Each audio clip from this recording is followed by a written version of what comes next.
भारतीय जनता पार्टीने येणाऱ्या 2024च्या निवडणुकीमध्ये त्यांना अपेक्षित असं यश मिळणार नाही अशी त्यांची अंतर्गत सर्वेनुसार नक्की खात्री झालेली आहे आणि म्हणून त्यांच्या पायाखालची वाळू सरकलेली आहे।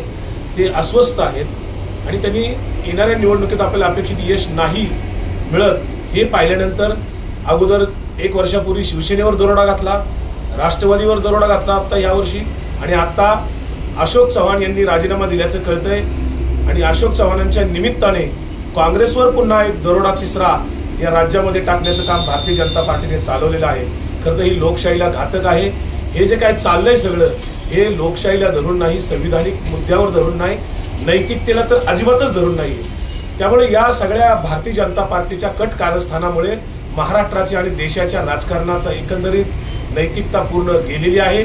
त्यांचा आत्मविश्वास त्यांनी गमावल्यामुळे भारतीय जनता पार्टी अशी फोडाफोडी करत आहे। परंतु कितीही फोडाफोडी केली तर भारतीय जनता पार्टीला आणि त्यांच्या सोबत गेलेल्या कोणालाही 2024च्या निवडणुकीत मग ती लोकसभा असू द्या किंवा विधानसभा असू द्या लोक साथ देणार नाही। महाराष्ट्राच्या जनतेला हे आवडत नाही, आवडणार नाही।